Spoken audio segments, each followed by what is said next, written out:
কোনটা করি দেখো।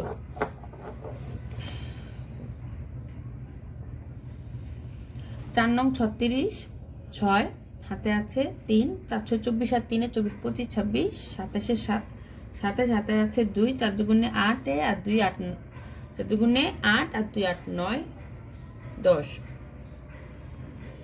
9 দুগুণে 18 8 হাতে আছে 1, 6 দুগুণে 12 আর 1 13 3 হাতে আছে 1, 2 দুগুণে 4 আর 1 5, 9 একে 9, 6 একে 6, 2 একে 2, 6 8 9 10 11 12 13 14 15 5 হাতে আছে 1, 1 আর 9 10, 10 আর 3 13 হাতে আছে 1, 1 আর 6 7, 7 আর 5 7 8 9 10 11 12 আর 1 13 13 3 হাতে আছে 1, 1 আর 2 3 33,356 যোগ 28 8 9 10 11 12 13 14 14 4 হাতে আছে 1, 1 আর 2 কত হয়? 1 আর 2 হচ্ছে 3, 3 আর 5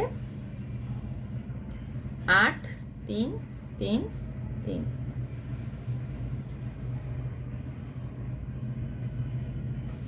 আচ্ছা, তাহলে কত হলো? 33,384। কত আসলো? 33,384। তাহলে কি বাক্যটি দেখো, এখানেও 33,384, এখানেও 33,384। তাহলে কি হলো?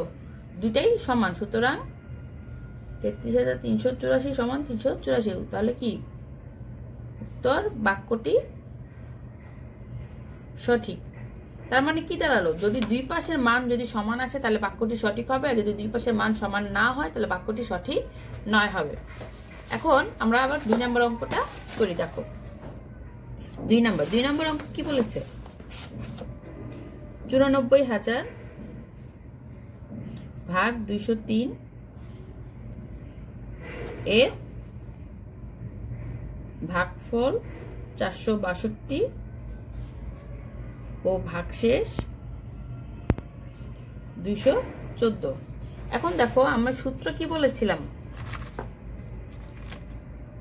আমরা বলেছিলাম যে কোনো অঙ্ক করার সময় 2 নম্বর সূত্রটা আগে দেখব। 2 নম্বর সূত্রটা কি ছিল? ভাগশেষ অবশ্যই ভাজক থেকে ছোট হতে হবে। হ্যাঁ, তো এখানে ভাগশেষ আছে 214, ভাজক আছে 203। তাহলে ভাগশেষ কি ভাজক থেকে ছোট নাকি বড়? এখানে ভাগশেষ এখানে উত্তরে কি হবে? যদি ভাগশেষ ভাজক চাইতে বড় আসে তাহলে তোমরা লিখবা, আমরা জানি ভাগশেষ সবসময় ভাজক থেকে ছোট হবে।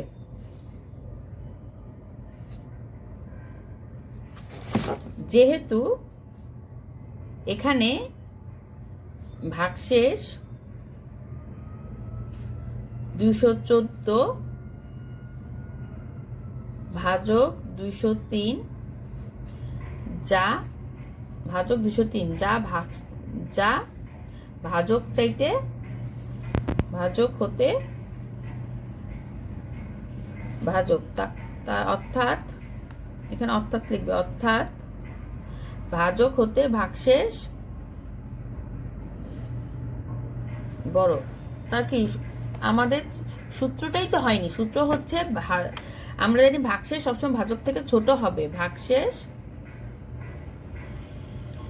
ভাজক থেকে ছোট হবে। তাহলে সেখানে ভাগশেষ ভাজক থেকে বড় হয়ে গিয়েছে, তাহলে তো সূত্রই মানেনি। তাহলে অঙ্কটা কি হয়েছে? তাহলে তো অঙ্কটা হয়নি। তাহলে এখানে উত্তর কি আসবে? উত্তর বাক্যটি সঠিক নয়।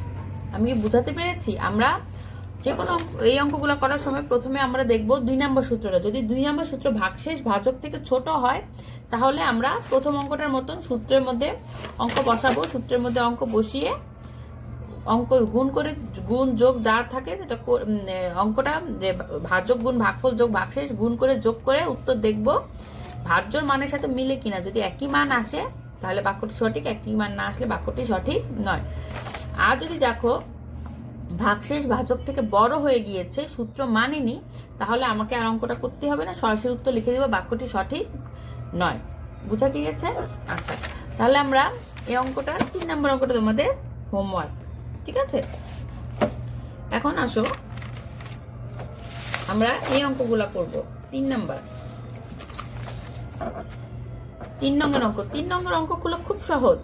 আমরা ভাগ করেছিলাম, গুণ করেছিলাম, মনে আছে? আমরা যখন গুণ করেছিলাম, গুণের মধ্যে কি ছিল? শূন্যগুলো বাদ দিয়ে বাকি সংখ্যাগুলো গুণ করে দিব, ডান পাশে শূন্য বাদ দিয়ে। আর ভাগের ক্ষেত্রে কি করব?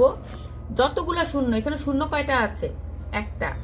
যতগুলা শূন্য থাকবে ততগুলা সংখ্যার আগে, এই পাশে ততগুলা সংখ্যার আগে একটা দাগ দিব। এখানে শূন্য আছে একটা, তাই একক ঘরে একটা দাগ। যদি দুইটা শূন্য থাকতো তাহলে একক দশকের ঘরে দাগ হতো।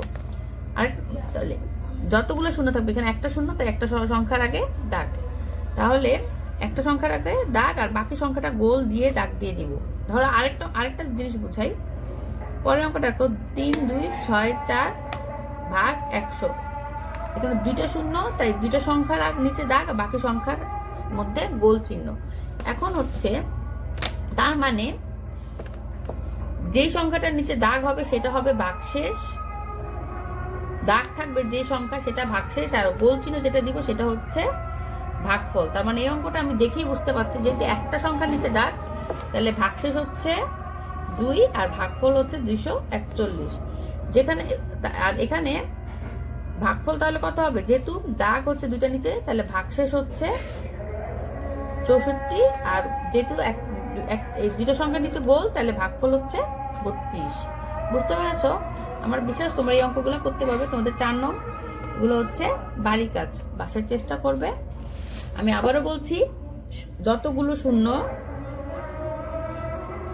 তত সংখ্যা, ততগুলো সংখ্যার নিচে